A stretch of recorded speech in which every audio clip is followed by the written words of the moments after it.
Remainder theorem पर work कर रहे हैं और आज हम लोग रिवर्स ऑफ रिमाइंडर थ्योरम के बारे में जानेंगे। तो इससे पहले जो हम लोगों ने पढ़ा है उसमें दिया जाता था एक डिविडेंड और दूसरा डिवीजन, और हमसे पूछता था इसका रिमाइंडर आप बताइए। तो हम लोगों ने रिमाइंडर को बता दिया था और आज हम लोग रिवर्स ऑफ रिमाइंडर थ्योरम के बारे में जानेंगे कि इसका कंसेप्ट क्या है। तो इसमें आपको देखिए रिमाइंडर को दे दिया जाएगा और भाज्य को भी दिया जाएगा और हमसे डिवीजन पूछेगा, यानी भाजक क्या होगा एक क्वेश्चन है। तो देखिए भाजक को हम कैसे निकालते हैं, चलिए हम लोग इसको सीखते हैं।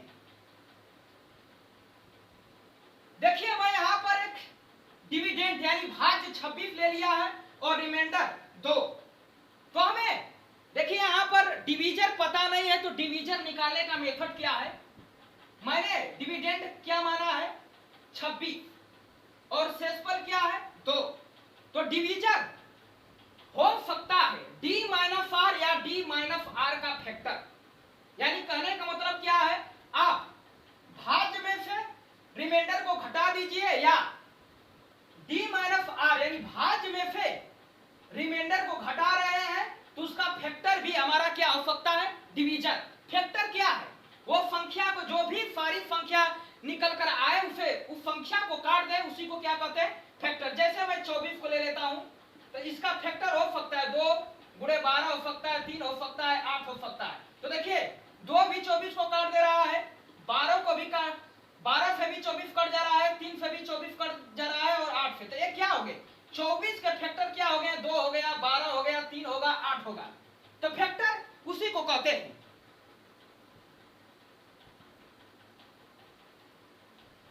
तो देखिए भाजक निकालने का तरीका क्या है, d माइनस आर कर दीजिए या d माइनस आर का फैक्टर। तो देखिए d या डिविडेंड क्या दिया गया है 26 है और रिमाइंडर क्या दिया गया है 2। देखिए यहां पर क्या हमारा डिवीजन क्या आ गया 24। पहले हमें डिवीजन पता नहीं था, अब हमें पता हो गया कि डिवीजन क्या है 24 या 24 का फैक्टर, यानी इसका फैक्टर क्या हो सकता है 12 हो सकता है, 8 हो सकता है और 4 हो सकता है, 2 नहीं होगा, 2 नहीं होगा। देखिए 2 24 को काट रहा है लेकिन 2 नहीं होगा, क्योंकि हमारा भाज्य रिमाइंडर से बड़ा होना चाहिए। चूंकि यहां पर हम 2 ले लेंगे भाजक, तो यहां पर देखिए 2 शेषफल है तो ये लागू नहीं होगा, ये इसलिए यहां पर 2 हमारा डिवीजन नहीं हो सकता है। डिवीजन हो सकता है 8 12 24। अब चेक भी कर सकते हैं 24 से जब 26 में डिवाइड करेंगे तो एक बार जाएगा तो रिमाइंडर क्या आ रहा है 2 आ रहा है। 12 से भी डिवाइड करेंगे तो 12 दूना के 24, रिमाइंडर 2 आएगा। 3 से भी आप डिवाइड करेंगे तो 8 3 के 24, यहाँ पर 2 रिमाइंडर आ रहा है। यानी भाज्य निकालने का तरीका क्या है, आप डिविडेंड माइनस आर, यानी जो यहाँ पर डिविडेंड भाज्य में से रिमाइंडर को घटा दीजिए तो हमारा क्या होगा डिवीजन निकल कर चला आएगा। आपके सामने यहां पर एक देखिए डिविडेंड यानी भाज्य 36 दिया है और रिमाइंडर क्या दिया है 4। हमें भाजक बताना है, इसका भाजक क्या होगा, भाजक यानी डिवीजन। तो निकालने का तरीका क्या है, आप भाजक निकाल सकते हैं d माइनस आर या d माइनस आर का फैक्टर। फैक्टर भी मैंने आपको बता दिया कि फैक्टर क्या होता है। तो देखिए भाजक मैं निकाल रहा हूं, तो देखिए डिविडेंड में से रिमाइंडर को घटा दीजिए। देखिए 36 माइनस 4 करेंगे तो क्या हो गया 32। तो इसका भाजक हो सकता है यहाँ पर 32 या इसका देखिए फैक्टर लिख दीजिए आप, देखिए 16 हो जाएगा, 8 हो जाएगा, 4। लेकिन देखिए यहाँ पर 4 नहीं हो सकता क्योंकि डिवीजन और रिमाइंडर क्या हो जा रहे हैं बराबर, तो 4 नहीं होगा। यहाँ पर देखिए 2 भी मैं लेता हूं तो 2 भी नहीं होगा, क्योंकि क्या रिमाइंडर से क्या हो जा रहा है छोटा हो जा रहा है। तो हमारा डिवीजन रिमाइंडर से बराबर या छोटा नहीं होना चाहिए। तो देखिए एक प्रोबेबल डिवीजन हमारा निकल कर चला आया कि 8 भी हो सकता है, 16 भी हो सकता है, 32 आप चेक भी कर सकते हैं। देखिए एक बार जाएगा डिवाइड करेंगे 36 में तो रिमाइंडर आ रहा है 4, फिर 36 32 में 4 से डिवाइड करेंगे तो 4 गुना के 32, रिमाइंडर आएगा 4, और 8 चौके 32, रिमाइंडर क्या आएगा 4। तो हम लोगों ने भाजक को निकालना आसानी से सीख चुके हैं। यहां पर देखिए कुछ कंसेप्ट लिखा गया है। 59/13 में डिवाइड कर रहा है तो 7 बचा रहा है रिमाइंडर, 43/13 तो रिमाइंडर क्या रहा है 4। अब इसी का देखिए ये क्या है, मैंने आपको बताया एएसएम प्रॉपर्टीज है, एडिशन, सब्ट्रैक्शन और मल्टीप्लिकेशन, ये मैंने आपको प्रॉपर्टीज बताया है। तो देखिए 59 में 13 से डिवाइड कर रहा है तो फेसफल 7 आ रहा है, 43 में 13 से डिवाइड कर रहा है तो फेसफल क्या है 4। तो उसी संख्या में जब आप प्रोडक्ट से गुणा कराएंगे तो रिमाइंडर क्या आएगा, ये आपको मैंने बताया हूं कि प्रोडक्ट में हम लोग डायरेक्ट रिमाइंडर के क्या कर देते हैं, गुणा कर देते हैं, यानी 4 गुणे 7 करेंगे तो इसका रिमाइंडर क्या आएगा 8/13। चूंकि ये बड़ा है तो एक बार और जाएगा तो रिमाइंडर क्या आ जाएगा 2। देखिए यहां पर 59/13, 43/13 ये नहीं दिया होता तब भी हम अपना रिमाइंडर 2 बता देते, क्योंकि देखिए 13 चौके 52, यहां पर देखिए रिमाइंडर क्या आ जाएगा 52, ये 7 आ जाएगा यहां पर, और 13 या 39 यहां पर 4, तो 7 चौक 28/13, तो रिमाइंडर क्या आ जा रहा है 2। तो इससे हमें नहीं दिया होता है इक्वेशन, यानी 59/13 जो रिमाइंडर 7 दे रहा है, 43/13 4 दे रहा है, ये नहीं दिया होता तब भी हम रिमाइंडर क्या निकाल देते हैं कि नहीं, 2 नहीं दिया होता तब भी 2 हम निकाल देते। लेकिन इसमें देखिए आगे यहां पर दिया गया है x/d, रिमाइंडर बचा रहा है 7, और y/d रिमाइंडर बता जो भी दे रहा है 4। अब इसको मैं यहां पर ढांक लेता हूं तो आप रिमाइंडर नहीं बता सकते हैं, क्योंकि x का मान दिया है और y का मान दिया। तो देखिए यहां पर इसीलिए 28/d ये हो गया है। ये नहीं दिया होता तो आप इसको 28 नहीं लिख सकते हैं, और पीछे क्या था, ये नहीं दिया होता तब भी हम रिमाइंडर बता देते। तो देखिए अब यहां पर देखिए x इंटू वाई करने पर 28/d आया। अब हमें यहाँ पर डिवीजन पता नहीं है, यानी भाजक पता नहीं है कि यहाँ पर क्या भाजक है। तो देखिए डिवीजन यहाँ पर देखिए 28/d आया, 28/d, तो डिवीजन 28 से बड़ा होगा। जब हमारा डिवीजन 28 से बड़ा होगा तो वो स्वयं ही शेषफल हो जाएगा। जैसे मैं कह दूं 28 में आप 32 से भाग लगा दीजिए और हमें शेषफल बताइए। 28 में जब 32 से आप डिवाइड करेंगे तो शेषफल क्या आएगा, ए 28 ही आएगा, यानी 28 ही हमारा रिमाइंडर आएगा। जैसे मैं 28 में 59 से भाग लगाता हूं तो हमारा रिमाइंडर क्या आएगा 28 ही आएगा। तो देखिए डिवीजन 28 से बड़ा होगा तो रिमाइंडर क्या आएगा हमारा 28 ही आएगा। लेकिन देखिए यहाँ पर दूसरा फॉर्मेट दिया गया है x/d, रिमाइंडर आ रहा है 7, y/d, यहाँ पर देखिए रिमाइंडर क्या आ रहा है 4 आ रहा है। तो नाउ x इंटू y/d, यहाँ पर देखिए रिमाइंडर 2 दे दिया है, यानी कंफर्म हो चुका। यहाँ पर 2 दे दिया तो ये कंफर्म हो चुका है कि हमारा डिवीजन क्या होगा 28 से छोटा होगा। तो इसका हमें भाजक पता करना है कि इसका भाजक क्या होगा। तो देखिए यहाँ पर भाजक निकालने का एक और तरीका है, आप निकाल सकते हैं। देखिए यहाँ पर डिवीजन आपको पता नहीं है, रिमाइंडर यहाँ पर दे दिया है दूसरे इक्वेशन में। तो देखिए आप इसको जो रिमाइंडर दिया है 28 और 2, ये हम अपने तरीके से निकाले हैं, यानी हमारे अनुसार ये है 28 से हमारे अनुसार रिमाइंडर आया है, लेकिन ये इक्वेशन दे दिया है रिमाइंडर 2। तो भाजक हमें पता करना है तो आप डायरेक्ट ऊपर वाले शेषफल से और नीचे वाले शेषफल से आप घटा दीजिए। तो देखिए 28 यानी भाजक होगा 28 माइनस 2 कर दीजिए यानी 26। इसका हमें फैक्टर लिख लेना है तो 13 होगा, और 13 का फैक्टर आगे नहीं चलेगा।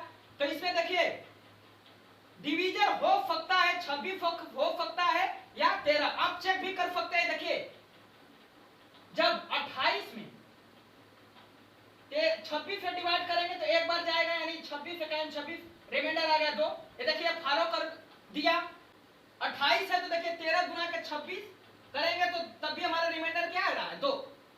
तो देखिए रिमाइंडर अपने तरीके से 28 निकाल लीजिए, और जो इक्वेशन में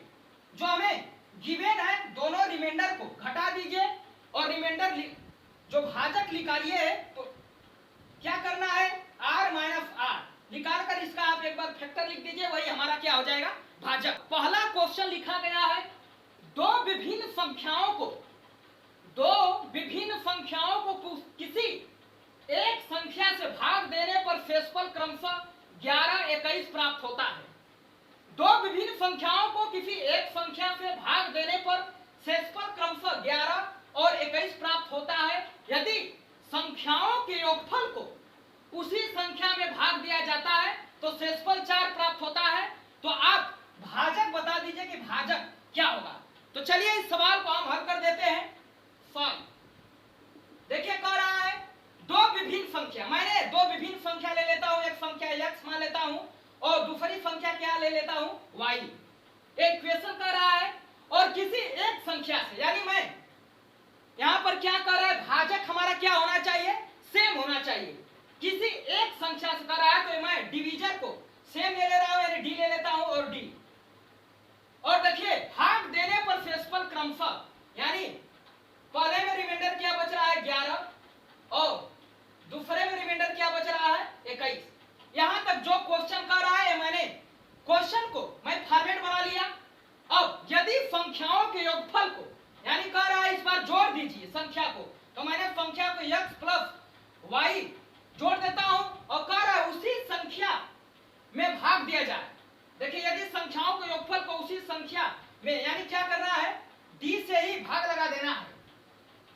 यहां पर देखिए उसी संख्या से यहां पर आएगा तो x प्लस y, यानी d से ही भाग लगा रहा है तो रिमाइंडर क्या बचा रहा है 4।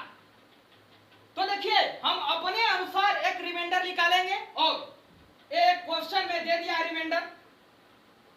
देखिए यहां पर अपने अनुसार, यानी अपने अकॉर्डिंग जो रिमाइंडर निकाल रहे हैं, देखिए x plus y upon d, ये हम अपने अनुसार निकाल रहे हैं। तो देखिए x का मान क्या है 11 प्लस y का मान क्या है 21, तो रिमाइंडर क्या आ जा रहा है 21 और 11 कितना हो गया 32। ये हम अपने अनुसार निकाल चुके हैं। और डी है, देखिए रिमाइंडर क्या दूसरे क्वेश्चन में कह रहा है तो ये क्वेश्चन के अनुसार दिया गया है।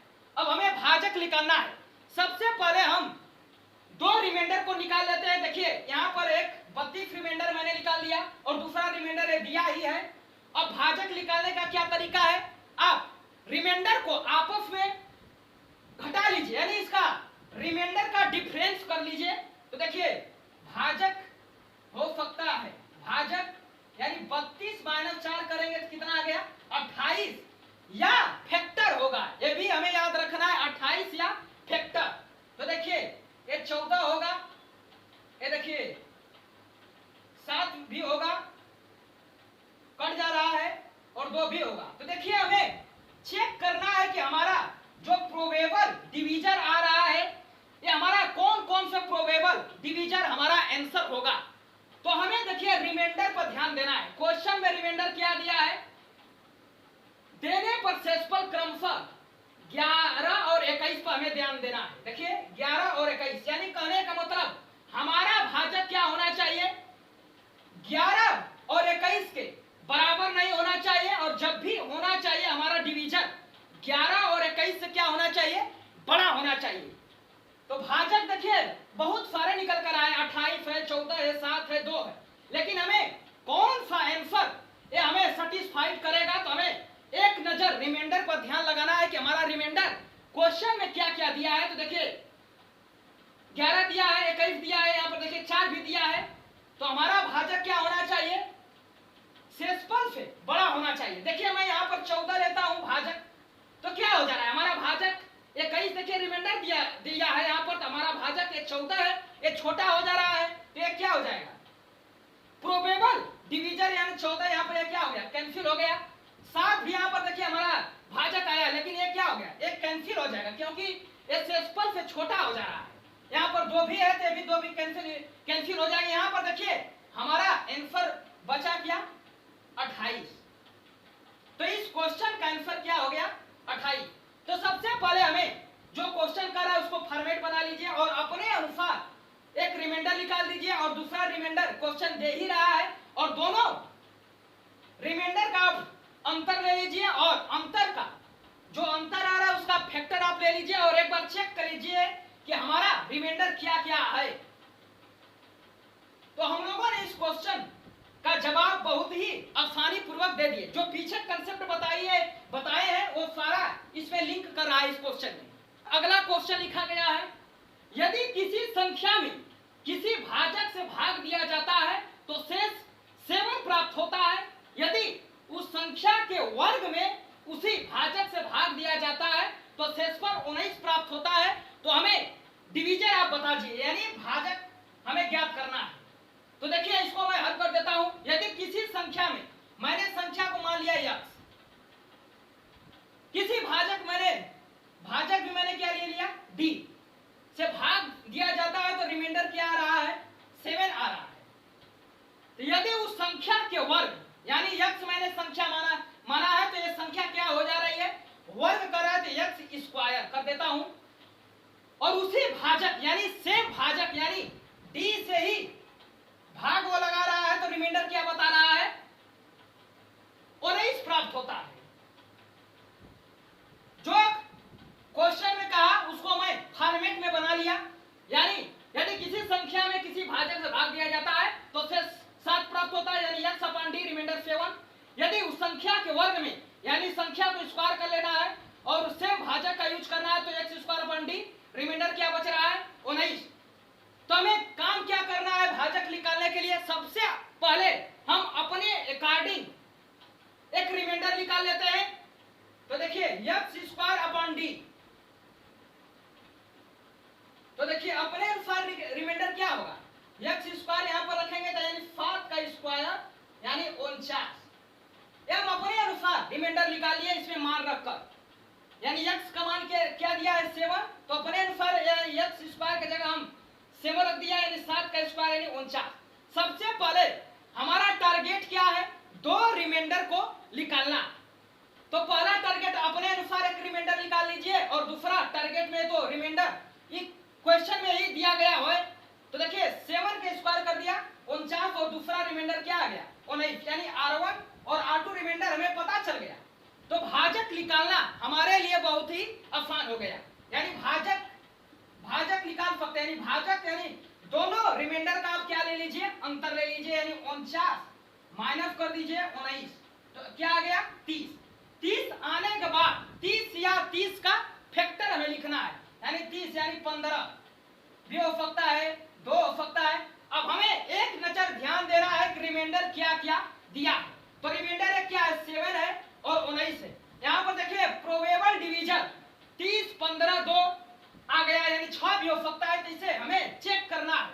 रिमाइंडर क्या क्या दिया है 7 दिया है और 19।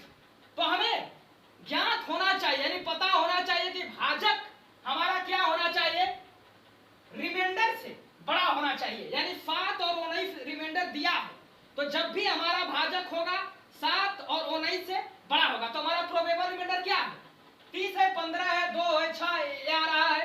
तो देखिए मैं 15 को लेता हूं तो 19 से क्या हो जा रहा है छोटा हो जा रहा है, तो 15 कैंसिल हो गया। 15 कैंसिल हो गया तो 2 और 6 ऑलरेडी कैंसिल हो जाएंगे। तो हमारा आंसर क्या निकल कर आया 30। तो इस इक्वेशन का आंसर क्या हो गया 30, यानी रिमाइंडर हमारा जो डिवीजन निकल कर क्या आया 30। तो इस क्वेश्चन का आंसर क्या हो गया 30। यहां पर अगला क्वेश्चन लिखा गया है, यदि किसी संख्या में किसी भाजक से भाग दिया जाता है तो शेष 6 प्राप्त होता है। शेष 6 प्राप्त होता है यदि उस संख्या के 3 गुने में, यदि उस संख्या के 3 गुने में उसी भाजक से भाग दिया जाता है तो शेष 1 प्राप्त होता है। तो भाजक बताइए।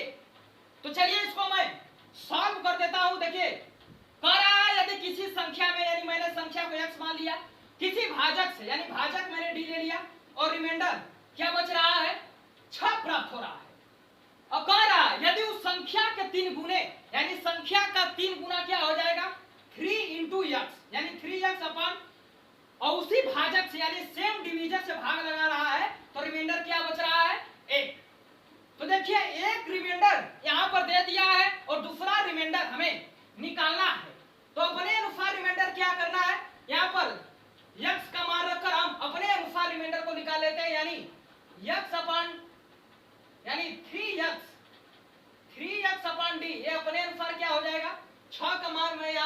के जगह 6 रखता हूं, 3 गुणे 6 यानी 18। ये हमारे अनुसार क्या आया, रिमाइंडर 18। और R1 और R2 रिमाइंडर पता हो चुके हैं। भाजक निकालने में क्या करना है, हमें दो रिमाइंडर को पता करना है और भाजक हम निकाल लेते हैं। भाजक कैसे निकलता है, दोनों रिमाइंडर का आप डिफरेंस ले लीजिए यानी अंतर। तो यहां से भाजक निकल कर आएगा, भाजक 18 माइनस 1 कर दीजिए यानी 17। 17 या 17 का फैक्टर, चूंकि 17 क्या है, प्राइम नंबर है तो इसका फैक्टर होगा ही नहीं।